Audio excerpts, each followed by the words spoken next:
Por eso es que, y como lo vieron el domingo pasado, no me quiero detener mucho en esto. Esto solamente es lo que hago siempre, ¿verdad? Unos le llaman retroalimentación, otros le llaman puesta en común.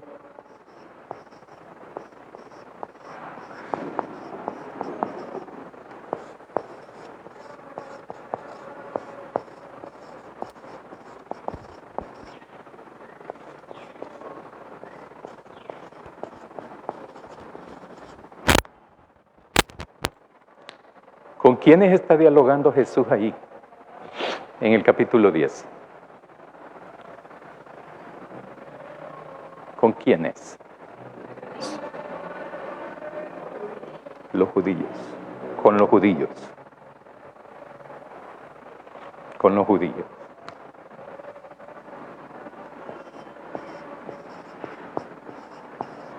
Y este diálogo lo trae desde el capítulo 9, desde el capítulo 8, desde el capítulo 7, y así sucesivamente. En ocasiones dice judío Juan, el que escribe, y a veces dice de otra manera, dice fariseos.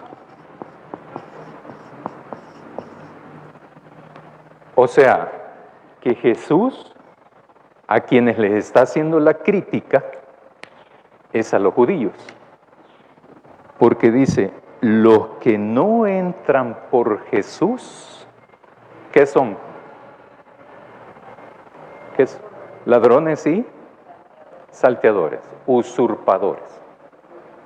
No son reales, no son, o sea, son falsos, no son propios. Eso hay que tenerlo en cuenta, hermano. Si uno quiere saber de la salvación, pues verdad. Si no quiere saber la salvación, entonces no la hay que... No, ¿verdad? Porque eso es precisamente lo medular de todo esto. Si uno no entra por Jesús al redil, el redil es de donde están las ovejas, y las ovejas son el pueblo de Dios, simbólicamente, hablando ahí. Versículo 7 del capítulo 10. Volvió pues Jesús a decirles, de cierto os digo, yo soy la puerta de las ovejas. ¿Verdad?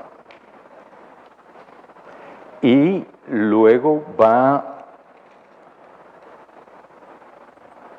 en el versículo 9, yo soy la puerta, el que por mí entrare será salvo, y entrará y saldrá y hallará pastos. Por eso les decía, si uno quiere saber de salvación, hay que tomar en cuenta esto, ¿verdad? Esto. Si uno no pasa, no entra, no entiende, no recibe, no obedece a Jesús, hay que olvidarse de la salvación, ¿verdad? Sí me doy a entender eso. Sin Jesús, nadie es salvo. Ah, pero no de levantar la mano. Eso solo es el inicio. Lo más intenso, rico, significativo, complejo es lo que viene. Conocer quién es Jesús y obedecerle. En términos generales, ¿verdad? Nadie ignora eso. Nadie lo ignoramos. Nadie lo ignora en este mundo. Es sencillo entenderlo. Es difícil cuando uno se resiste a no renunciar a la vieja persona que es uno. La vieja persona es el ser humano, la forma de ser de este ser humano, sin Dios. Ahí está el punto.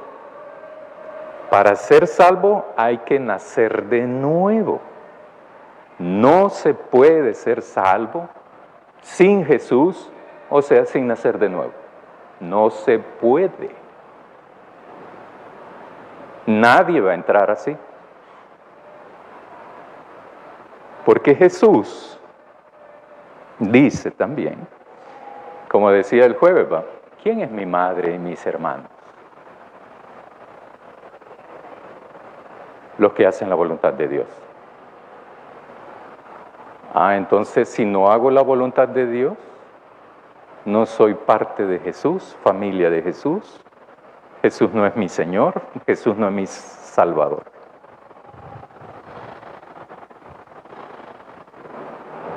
Dígame.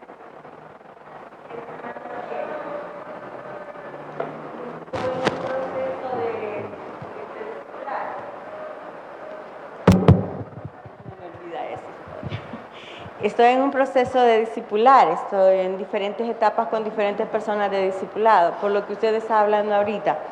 Inicié con alguien hace aproximadamente un mes. Él no había aceptado a Cristo, de hecho. Sin embargo, a veces la percepción de las personas con relación a qué significa reconocer que Jesús es el Señor y que debe ser mi Señor personal y no en la generalidad, es donde está el conflicto. Porque esta persona en esencia asistía, no sé si todavía aún persiste en eso porque no he conversado el tema, pero a un grupo carismático. Ajá. Entonces, el hecho de pensar, o sea, llego al fin de semana y yo voy y pido perdón y entonces ya eso es suficiente. Y reconozco que Jesús es el Hijo de Dios, que Él murió en la cruz por toda la humanidad. Y entonces llegamos a pensar, algunas personas llegan a pensar al punto de que entonces todos somos hijos de Dios, porque Él murió por todos. Y entonces el entender Juan 3 hasta este punto es la complicación. Esa persona en la primera clase, basados en la Biblia, llega al punto de decir, ¿y usted ya tiene a Cristo? Después de haber hablado bíblicamente con los textos y todo, entonces esa persona comienza a llorar. Me doy cuenta que no. ¿Entiendes? O sea, no es lo mismo estar diciendo voy a un templo y ser uno más de un templo y estar ahí y decir, bueno, ya pedí perdón, ya estoy preparado para, entonces soy hijo de Dios, porque sí, ¿verdad? Entiende la percepción, las personas, todo el mundo puede entender que Jesús murió y que todo se derramó su sangre y qué maravilloso. El punto es hasta dónde yo me he aplicado eso para mí, no para los demás, sino para mí. Cuando yo lo entiendo, entonces yo puedo ir y cumplir Mateo 28, bueno, y Marco, y ir y hacer discípulos a las naciones, ¿verdad? Entonces yo sinceramente creo que este es un tema bien delicado y bien serio, porque a veces las personas dicen, sí, yo creo en Jesús, yo sí. Pero cuando usted comienza a esculcar un poquito más, se preocupa de verdad por el cliente, como digo yo, de lo que está realmente sintiendo dentro de él o está pasando dentro de ella, entonces usted se entiende, no ha aceptado a Cristo y necesita a Cristo y yo debo de presentárselo. Entonces yo creo que es importante saber que no, Él se pone como puerta, porque por Él vamos a entrar, pero al mismo tiempo dice, yo te voy a acompañar, voy a ser tu pastor. Sí, claro, muy bien. Entonces, y luego Jesús hace críticas a estos judíos y fariseos y los acusa de haber hecho perder, desorientar, mal informar, mal enseñar al pueblo. Si se fijan, Jesús nunca hizo una crítica a la ley. Lo que sí hizo crítica fueron todos los anexos que le hicieron los fariseos, históricamente los judíos, a la ley. Que ahí están en la Biblia. Pero uno tiene que diferenciar qué es la ley y qué son los preceptos. Los preceptos fueron creados por los fariseos. Y les dice, mira, tú creo que diste un jueves cuando hablaste de la familia, cuando dice, esto de honrar a padre y madre. Y entonces como la gente no quería, pues sí, si ayudo a papá y mamá, económicamente y tengo que ofrendar, pues porque la ley me obliga. Ah, no, el precepto te obliga. El precepto, es como ahora, pues, ¿verdad? Como ahora dicen, hablan del diezmo. ¿El diezmo es obligación? No. No es obligación. Te obligan a darlo. En algunas iglesias te manipulan para eso, para darlo. El diezmo es un agradecimiento. Y por lo tanto no es, salud, por lo tanto no es una obligación. Entonces te dicen de que depende del número que aparece en el billete, así son los portales de bendición que se abren. Esa es manipulación. Eso no es cierto, ¿verdad? Entonces decía la gente, ¿verdad? Voy a tener que ofrendar también. Entonces, por decir algo, ¿verdad? Por decir algo, le voy a dar $100 aquí a mi mamá y a mi papá para que se mantengan y tengo que dar $20 de ofrenda. Mejor no. Voy a decir de que lo que voy a ofrendar, lo que iba a darle a papá y mamá, lo voy a dar de ofrenda, o sea, corbán. Y entonces los fariseos, los judíos, me van a decir, es correcto, porque estás cumpliendo con la ley. No, estás cumpliendo con el precepto de ellos. Pero la ley no dice eso. Entonces Jesús hace esa crítica ahí. Miren qué chivo, ¿verdad? Ustedes que son los líderes del pueblo, ustedes son los líderes de la religión, o sea, son los que dirigen la religión judía, ocupan todo ese subterfugio teológico para que la gente no ayude a mamá y papá. Entonces, sí han leído ese texto, ¿verdad? Es muy conocido. Además, Otoniel lo enseñó hace poco, ¿verdad? Pues sí, como referencia, ¿verdad? Vaya, ahí estamos, ¿verdad? Jesús hace todo ese planteamiento del capítulo 10, del 1 al 21, y haciendo la crítica hacia los judíos, o sea, los fariseos, o sea, los que dirigen la religión. Por eso, en esa parte se va a hablar de puerta, redil, ovejas, entrar, saltear, ladrones, buen pastor, etcétera, etcétera. Ahora vamos al texto que nos ocupa para ahora, versículo 22 del capítulo 10. Celebrase en Jerusalén la fiesta de la dedicación. Era invierno. ¿Se acuerdan cuál era esa fiesta de la dedicación? ¿No? ¿Cómo?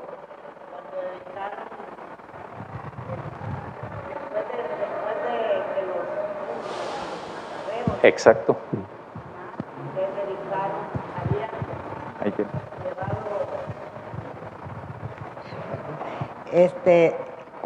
Cuando ellos metieron a ¿cómo se llama? Un dios o algo así, no sé, que profanaron. Sí. Ajá. Entonces de nuevo los judíos hicieron la dedicación del templo, que de nuevo quitaron eso para de nuevo alabar a Dios, que era para eso, ¿verdad? Sí. Algo así. Perfecto. Palabras menos, palabras más. Perfecto. Muy bien. Es eso. Eso está en el primer libro y segundo libro de Macabeos. Por eso es bueno que le echen esa lectura, ¿verdad? Esa es una fiesta. En la época de Jesús era una fiesta, era una celebración. ¿Qué es lo que había ocurrido? Lo que había ocurrido es que la familia Macabeos era una familia desde el patriarca que empezó a oponerse a las fuerzas de ocupación en la zona de Siria, en esa zona. Habían invadido Jerusalén, etcétera, etcétera, ¿verdad? Y se metieron al templo y lo profanaron. Ese es un término teológico, ¿verdad? Un término teológico que solamente le afecta a la persona que cree eso. Por ejemplo, en las iglesias católicas, cuando ocurre una profanación del templo, o sea, de la parroquia, hacen un acto de, ¿cómo se llama? Se me acaba de olvidar. Contrición, no. Es para purificar otra vez. Desagravio. Es un acto de desagravio. Por ejemplo, cuando asesinaron a Monseñor Romero, lo asesinaron y estaba la mesa de comunión ahí, ¿verdad? Estaba en ese proceso, lo asesinan y un tiempo después hicieron un acto de desagravio para eso. Pero así como cuando ha ocurrido otra cosa dentro del templo. Nosotros los bautistas ni los protestantes creo que no tenemos eso. Aunque en algunas cosas algo se parece, algunas cosas, ¿verdad? Entonces, esta fiesta fue instituida para conmemorar eso de que Judas Macabeo fue el que liberó, expulsó a los invasores y entonces retomó el control del templo y por lo tanto hicieron dos cosas. Una ceremonia de la redención del templo, o sea, volverlo a purificar, y el altar de los holocaustos también que habían sido profanados por Antíoco Epífanes. Entonces, eso, como les digo, si quieren leer sobre eso, está en el primero y segundo libro de Macabeos. Eso aparece ahí. A eso se refiere esta fiesta. Es interesante porque Juan lo saca, porque no vuelve a mencionar eso. Pero está hablando de algo parecido, Jesús. Está hablando de algo parecido. Los macabeos tienen una larga trayectoria de ser así, ¿verdad? O sea, esa recuperación fue violenta, ¿verdad? No, fue de guerra, de combate. No vayan a creer que fue así nomás. Entonces, versículo 22 dice, se refiere a eso. Ahora bien, quiero que vayamos al 19, léanlo ustedes, ahí yo voy a leerlo aquí. Versículo 19 del capítulo 10. Volvió a haber disensión entre los judíos por estas palabras. Cuando Jesús dice, por ejemplo, es que a mí nadie me quita la vida. Yo la ofrezco para luego volverla a tener. O sea, llegar a ese grado de convicción de Jesús, no cualquiera, ¿verdad? No cualquiera. Pero bien, dice eso, en versículo 20, muchos de ellos decían, demonio tiene y está fuera de sí. ¿Por qué le oís? Igual que la familia, igual que los hermanos y la mamá de Jesús, que llegan a buscarlo porque está fuera de sí, o sea, está loco. Entonces estos judíos, que son estos judíos dicen, no hombre, lo que pasa es que habla de este tipo de locura, ¿verdad? Este es loco, por eso habla así, porque tiene un demonio, habla así. Porque eso es lo que más común y lo más fácil, deslegitimar a alguien lo que dice, en vez de analizar lo que dicen. Y acuérdense que todo este texto, todo este capítulo y el anterior, el 9, tiene que ver quiénes son los que ven y quiénes son los que escuchan. Porque no todo el que tiene ojo ve, ni todo el que tiene oídos escucha. A Jesús. A Jesús. Porque ven otras cosas en lugar de Jesús. Escuchan otras cosas en lugar de escuchar a Jesús. Entonces dice 21, decían otros, estas palabras no son de un endemoniado. ¿Puede acaso el demonio abrir los ojos de los ciegos? ¿Qué piensan ustedes? ¿Puede alguien que tenga a Satanás sanar? Cuéntenme, si no les voy a preguntar así democráticamente, díganme.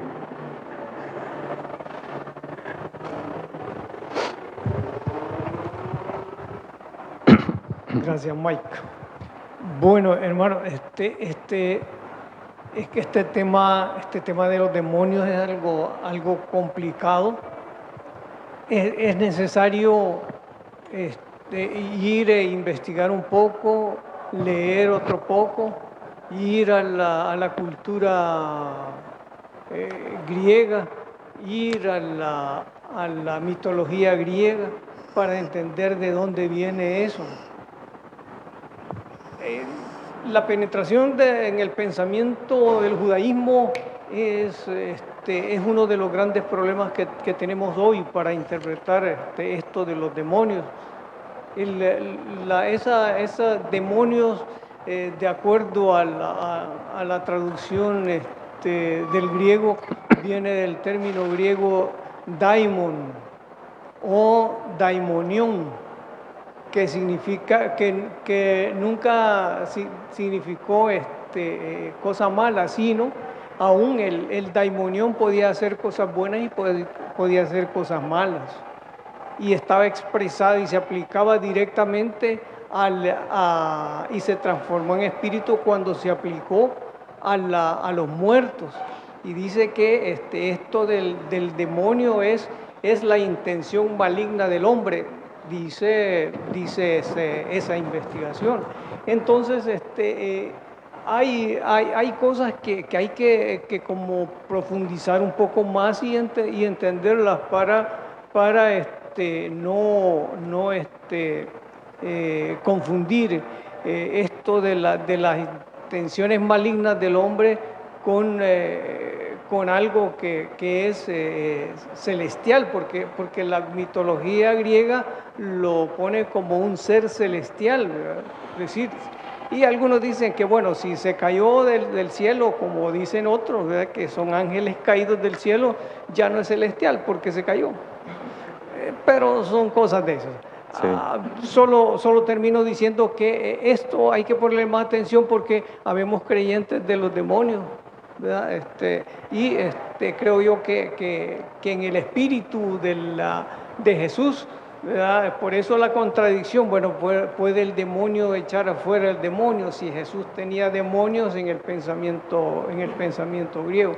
Esas contradicciones hay que estudiarlas un poquito más adentro, teniendo ese trasfondo de la cultura y la mitología griega. Muy bien, gracias. Ahora, esas palabras de Jesús dividen a los judíos y a los fariseos. Unos dicen, sí, este es endemoniado y está loco. Otros dicen, ¿acaso los demonios pueden sanar a los ciegos? No, ¿verdad? Espero que no crean eso. Entonces, o sea que Jesús divide a la gente. Les pregunto. Porque sí. ¿Por qué piensa que sí? Buenos días, hermanos, que el Señor les bendiga. Pues que Jesús lo dice claramente. Ajá. He venido a poner disensión entre la suegra y etcétera, etcétera, etcétera. Y allí donde yo vivo, en la línea, han construido desde hace unos 3, 4 años los hermanos que son apóstoles y profetas. Sí.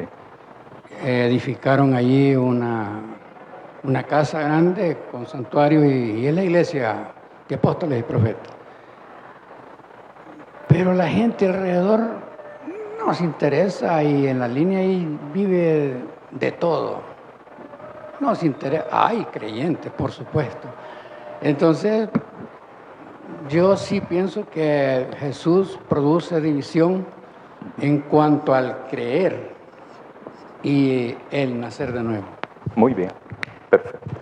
Sí, porque Jesús es el que está haciendo las declaraciones.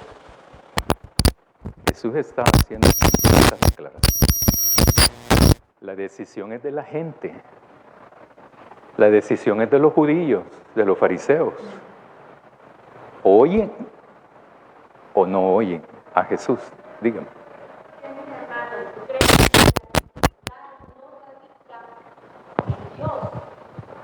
Sino en el ser humano. Porque Porque, hermano, el Señor Jesús ha dicho claramente esto y esto es. Y Él no anda diciendo mentira. Ajá. Él declara verdad. Entonces, el que tiene el conflicto es el ser humano, porque él está expuesto desde el Edén a tener contacto con algo que Dios ya había dicho no lo vas a tener. Entonces, cuando usted no quiere asumir la responsabilidad de los actos que usted está haciendo y lo confrontan con la verdad, entonces usted prefiere, o yo prefiero, para no echarle la culpa a usted, yo prefiero mejor acobijarme bajo los preceptos míos y mis propias filosofías. Ajá. Entonces deja de oír el Evangelio. Para escucharse a usted mismo. Perfecto, ahí está la cosa, ¿verdad? Entonces, ya vimos eso del por qué los judíos, los fariseos actúan de esa manera. Versículo 23, y Jesús andaba en el templo por el pórtico de Salomón. Como viene de decir Juan, de que esta es la fiesta que ha sido recuperada por los macabeos en el año 164 antes de Jesús, y la recuperaron para purificarla en un sentido, redimirla, purificarla. Y le rodearon, entonces, versículo 24, le rodearon los judíos y le dijeron, ¿hasta cuándo nos turbarás el alma? Otras versiones dicen de otra manera, ¿va? Entonces, si tú eres el Cristo, dínoslo abiertamente. ¿Hasta cuándo nos tendrás con la incertidumbre, la palabra en griego? No el alma, sino la mente, el espíritu. ¿Hasta cuándo nos vas a tener en vilo, con esta zozobra, con esta incertidumbre? Dilo claramente. ¿Por qué le hacen esa pregunta a Jesús? ¿Por qué creen ustedes que los fariseos le preguntan eso a Jesús? Porque ellos querían que él dijera, yo soy. Ajá. Sí, lléveselo porque ya le voy a preguntar más a él. Exactamente, repítamelo.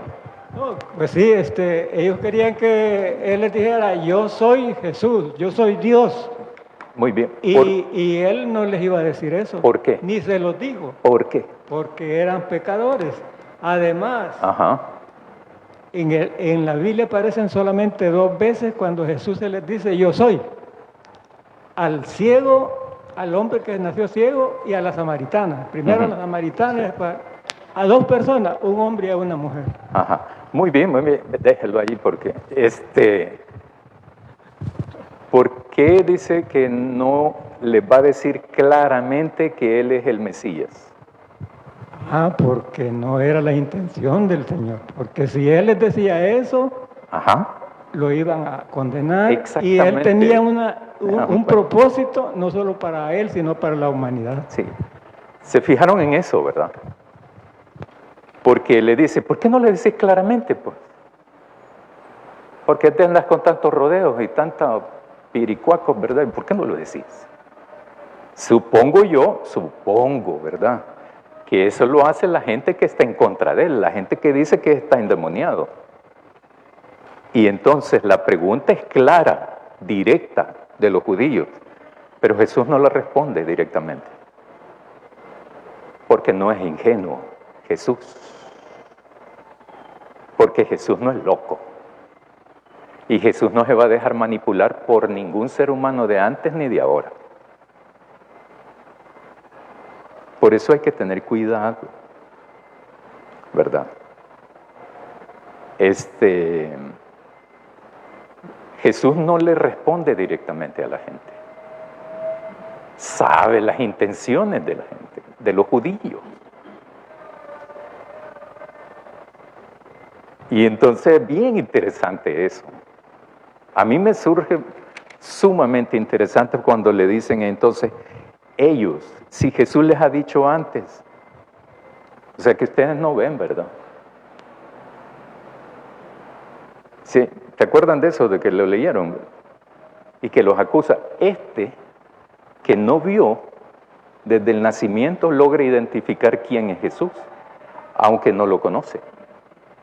Espérenme, solo termino aquí. No lo conoce. ¿Cómo un ciego de nacimiento identifica a Jesús? Y cómo alguien que sí tiene ojos y logra ver desde su nacimiento, no lo logra ver. Dígame.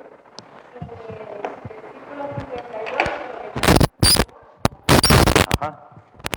Es bien complicado lo que estamos diciendo, hermanos, porque ¿Por qué? nos estamos complicando, porque realmente No. el Señor Jesús sí ha declarado quién es Él. Él lo ha dicho, no se ha escondido sí, para sí. decirlo. Sí, sí. Porque si usted se va a ir, dice Jesús les dijo, de cierto os digo, antes que Abraham fuese, yo soy. Sí. Entiende. Entonces, ¿cómo le explico? Y más abajo de esa cita bíblica encuentra usted algo más. Vaya, pero léame, ahí quédese lea el versículo 24. Del 10. Del 10, sí.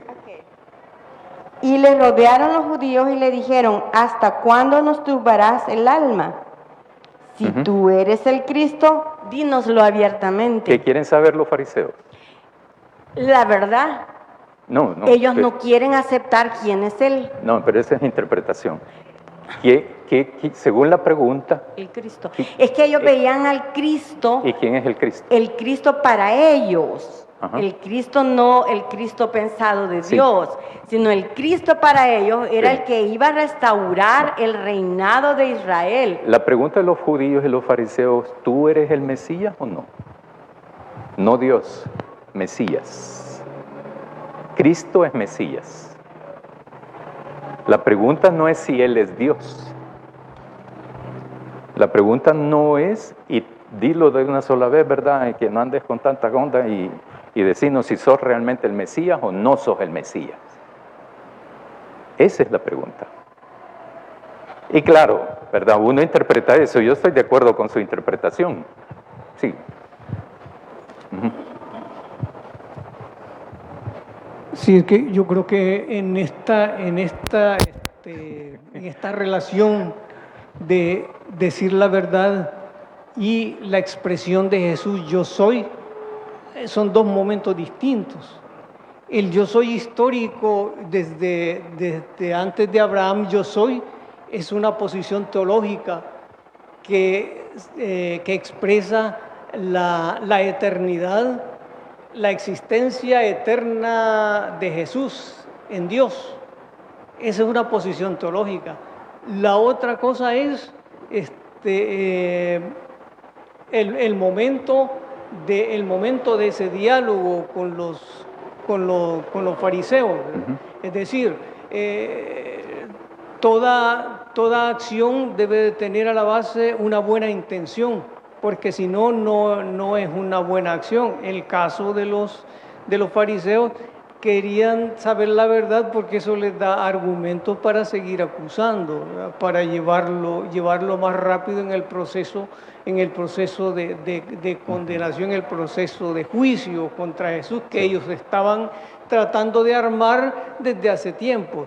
Esa es una circunstancia del momento. Muy bien. Lo diferencio entonces del de antes de Abraham yo soy, porque esa es una expresión que tiene que ver con su preexistencia, ¿verdad? Y eso ya estaba dicho. Evidentemente, cuando nosotros sabemos y tenemos la convicción de que Jesús es Dios, eso está expresado y está dicho. Pero los fariseos estaban en otro proceso y en otra jugada, que es una jugada político-religiosa. Y la nuestra es una actitud, es una actitud de conciencia y de fe hacia la verdad que Jesús es el Dios. Sí, muy bien. Allí cuando nos metemos a hablar cuál es la concepción de los judíos y los fariseos y del pueblo sobre quién es el Mesías, quién es el Cristo, ahí vamos a entrar en otra diferencia con Jesús, que es lo que le celebran cuando Él entra, y que todos decimos Domingo de Ramos y que no sé qué, que no sé cuánto. Ellos no están celebrando de que Jesús es el Salvador, ¿verdad? Esa gente, la que grita y todo. Por eso es que cuando lo matan, prácticamente Jesús muere solo, abandonado. Porque la gente creía que este Jesús, en el que ellos habían depositado su fe, era el Redentor del pueblo de Israel. Y Jesús no venía a eso. Pero vamos más adelante. Versículo 25, Jesús entonces le responde frente a la pregunta, ¿tú eres el Cristo o no, verdad? Jesús le respondió, os lo he dicho y no creéis. Las obras que yo hago en nombre de mi Padre, ellas dan testimonio de mí. ¿Se acuerdan cuando hablábamos de eso, de los testimonios en domingos anteriores, verdad? En donde le dicen, tu testimonio no vale porque nadie se da testimonio de sí mismo. Si es que yo no solamente doy testimonio de mí, sino que también mi Padre da testimonio de lo que yo hago. Imagínense qué convicción esa, ¿verdad? Entonces, le dice, yo hago en nombre de mi Padre, ellas dan testimonio de mí, pero vosotros no creéis, porque no sois de mis ovejas, como yo os he dicho. O sea, ustedes no son pueblo de Dios. Por eso no creen. Porque no han pasado por Él.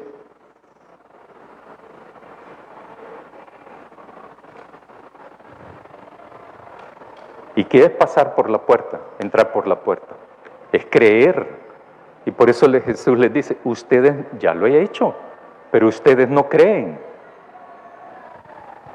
Ustedes no creen.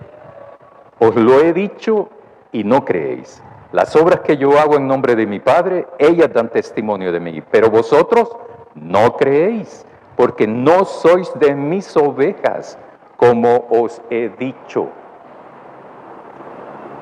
O sea, no son del pueblo de Dios, pues, ¿verdad?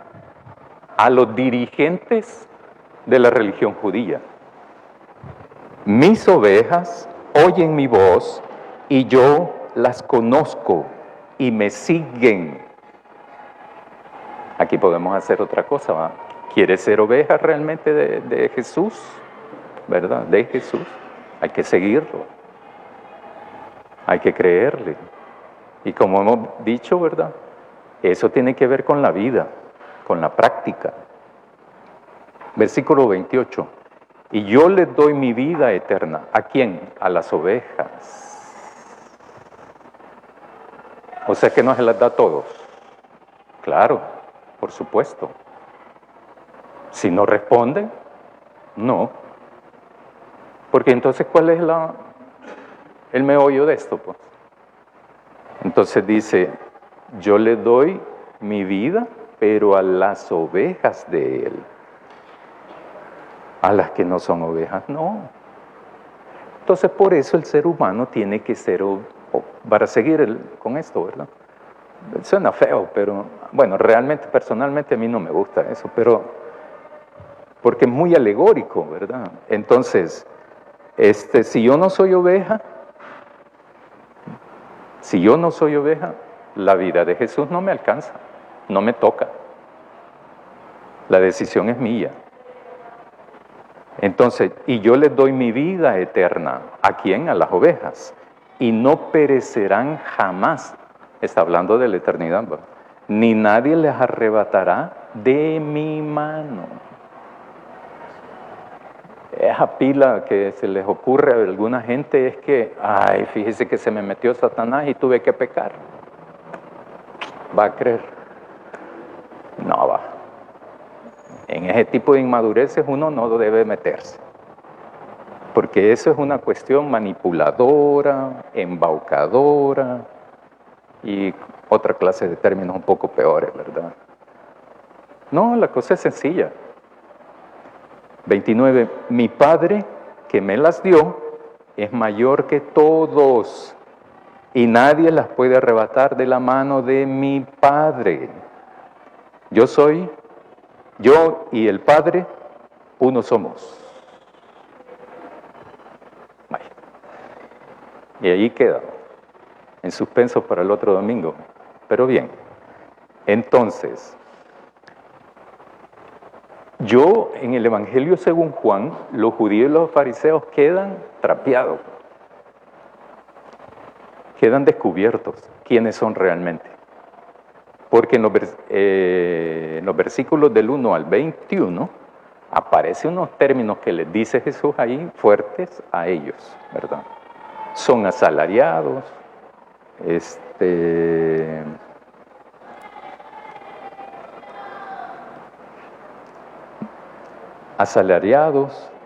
y que no es el pastor de la gente, de quien no son propias las ovejas. Ven venir al lobo y deja las ovejas y huye, y el lobo las arrebata las ovejas y las dispersa. Así que el asalariado huye porque es asalariado y no le importan las ovejas. Estos eran pastores de ovejas, no eran pastores de ovejas, ¿verdad? Ellos tenían otra profesión, solo que Jesús está ocupando esta sí es una cuestión cultural donde todos lo conocían. Todos sabían cuál era el oficio de ser pastor. Y por eso hace el símil, ¿verdad?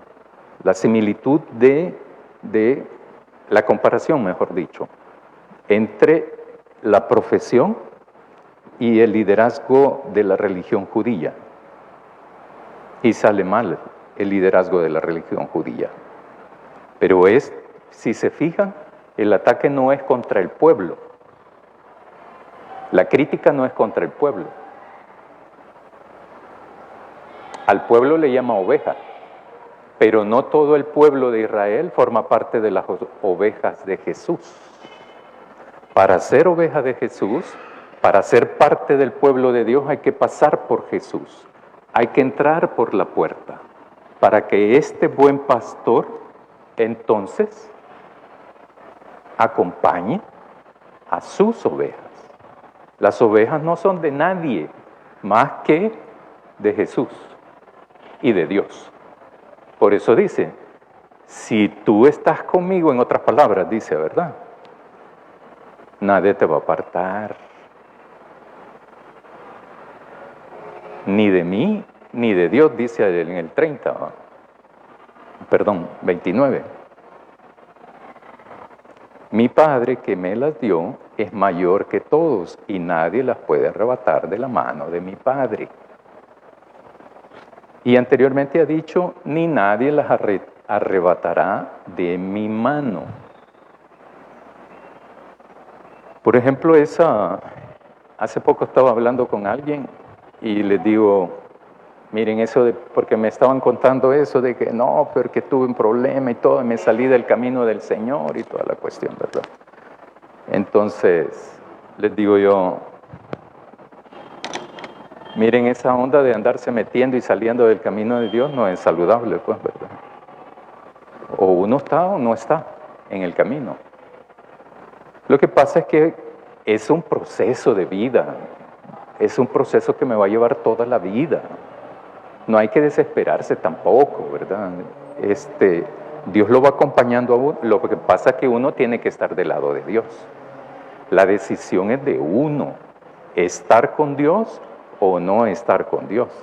Eso de que Dios no te alejes de mí, no, mejor hay que orar, ayúdame a no alejarme de ti, ¿verdad? Es diferente. Cuando hablamos de bendiciones, ¿qué se nos ocurre? ¿Cosas? ¿O cualidades o valores? Eso es un indicador. ¿Por qué nos interesan más, hablamos más de dones del Espíritu que frutos del Espíritu? Porque el fruto del Espíritu tiene que ver conmigo. Y si realmente estoy o no estoy en armonía con Dios. Y eso es lo yuca, ¿verdad? Pero dones no. Y de eso nos fascina más. Libros hay de eso. Libros y libros. Pero del fruto del Espíritu no hay tantos. No hay muchos. Porque nos exige comportarnos de una manera como que si ya nacimos de nuevo. Y en esta vida hay que nacer de nuevo. No en la futura. Ahí ya fue tarde. Ya es tarde, pues, en la futura. Es hoy que uno tiene que demostrar si realmente tiene fe en Dios, si le cree a Jesús o no, pues. Y eso se ve, realmente, ¿verdad? Se ve. Bien, hermanos y hermanas, ¿qué tal? ¿Cómo les parece? ¿Cómo vamos?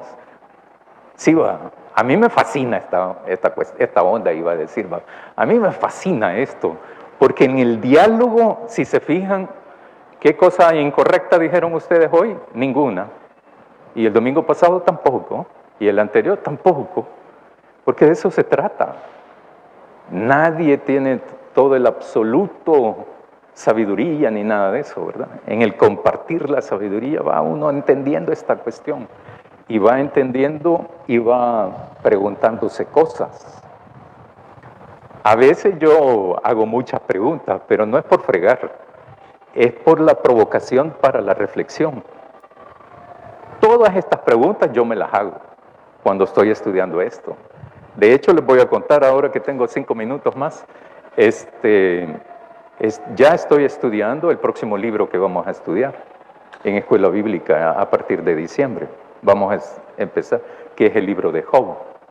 Es un libro difícil. Hoy voy a hablar algo de eso, por eso es que voy a hablar algo de eso ahora. Pero es un libro muy bueno, muy bueno. Es un libro que trastoca nuestros preconceptos sobre Dios, ¿verdad? ¿Es realmente que Dios me da todo? ¿Es realmente que Dios me quita todo? ¿Verdad? Yo me he hecho, ahorita tengo un mes de estar empezando como un mes de haber empezado a estudiarlo. Y es casi parecido al libro de Eclesiastés. Ambos son de sabiduría, pero responden a la pregunta, ¿por qué una persona que es inocente tiene que sufrir? ¿Y por qué a alguien que podríamos decir es malvado todo le va bien? ¿Por qué? ¿Dónde está metido Dios en todo eso? Pues de eso tratan esos libros. Los 2 libros esos. Por eso es que no son muy populares esos libros. Porque también nos quiebra mucho nuestros preconceptos o ideas determinadas, ¿verdad?, que uno tiene. Así es que para la escuela bíblica en diciembre, vénganse, y eso sí me gustaría que se sentaran aquí adelante. También para Juan, ¿verdad? Porque en el diálogo es la cuestión, porque esta cuestión de Job es yuca. Si ustedes sienten así con Juan, así lo van a sentir con todos los libros, ¿verdad? No hay ningún libro fácil, ninguno. Pongámonos de pie, hermanos y hermanas, para tener oración.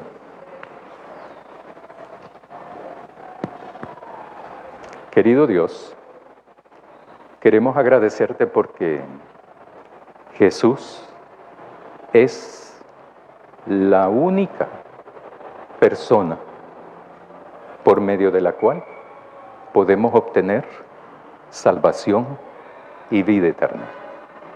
Formar parte de tu pueblo es una aspiración, es un compromiso, es una alegría que te pedimos nos ayudes a cumplir. Amén.